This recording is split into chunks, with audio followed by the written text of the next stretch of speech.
এবার মহাকাশে শোনা গেল ফেরেস্তাগণের জিকিরের শব্দ। সম্প্রতি নাসা নিজের অজান্তেই আবিষ্কার করে ফেললো আসমানে থাকা ফেরেস্তাগণের জিকিরের ধ্বনি, যেই জিকিরের কথা মহানবী সাল্লাল্লাহু আলাইহি ওয়াসাল্লাম 1400 বছর আগেই তার উম্মতদেরকে জানিয়ে গেছেন। সেই জিকিরের ধ্বনি যেন এবার প্রকাশ পেল সুদূর মহাকাশে, যা দেখে বিধর্মী বৈজ্ঞানিক এবং গবেষকরাও রীতিমতো চিন্তিত। সেই শব্দের উৎপত্তি স্থল এখন পর্যন্ত তারা নিশ্চিত হয়ে বলতে পারছে না, তবে এই শব্দগুলোই মিলে যাচ্ছে 1400 বছর আগে বলে যাওয়া প্রিয় নবী সাল্লাল্লাহু আলাইহি ওয়াসাল্লামের বাণীর সাথে।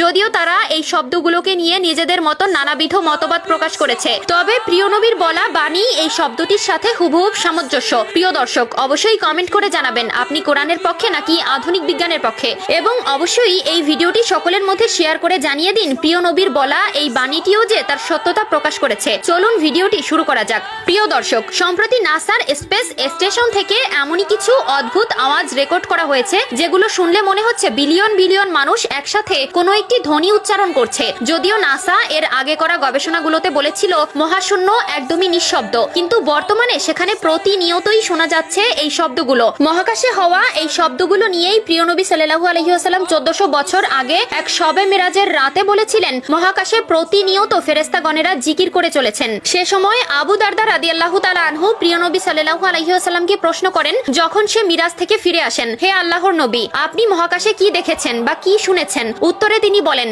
আমি যা দেখেছি তা তোমরা দেখো না, আমি যা শুনেছি তা তোমরা শোনো না। আসমান কেঁপে ওঠে, আর তা কেঁপে ওঠারই যোগ্য। আসমানের 4 আঙ্গুল পরিমাণ জায়গাও নেই যেখানে কোনো ফেরেশতা আল্লাহর জন্য সিজদা বা রুকু অবস্থায় নেই। আল্লাহর শপথ, যদি তোমরা জানো আমি যা জানি, তবে তোমরা অল্পই হাসবে এবং অধিক কাঁদবে। তোমরা বিছানায় স্ত্রীর সাথে উপভোগ করতে সক্ষম হবে না এবং আল্লাহর কাছে দোয়া করতে ময়দানে বের হয়ে যেতে। সুনানে তিরমিজি হাদিস নম্বর 2312, মুসনাদে আহমদ হাদিস নম্বর 2665। রাসূলুল্লাহ সাল্লাল্লাহু আলাইহি ওয়াসাল্লাম এই হাদিসটিতে প্রচন্ড ঝাঁকুনির মতো শব্দ হচ্ছে বলেন। আগে ধারণা করা হতো মহাকাশ যেহেতু একটি বায়ুশূন্য স্থান, সেখানে শব্দ হওয়া কখনোই সম্ভব নয়, কিন্তু মহাকাশ গবেষণা কেন্দ্র নাসার একটি গবেষণায় বর্তমান সময়ে এটি প্রমাণিত হলো যে মহাকাশে শব্দ হচ্ছে। সংস্থাটি hour universe is not silent অথবা লিসেন টু দ্য ইউনিভার্স এর প্রতিবেদনে দেখা হয়েছে কিভাবে মহাকাশে শব্দ হয়। তো চলুন এবার শুনে নেই সেই শব্দের একাংশ।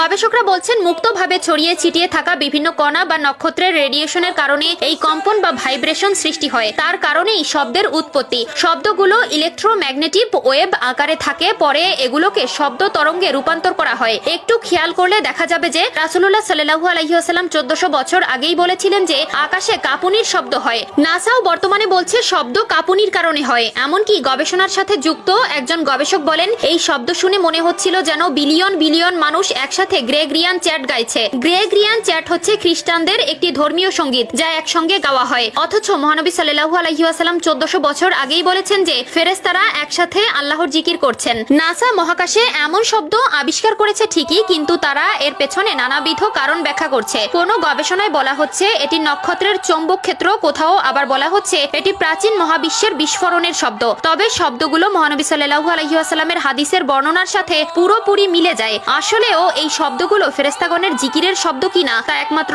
আল্লাহ তাআলাই ভালো জানেন।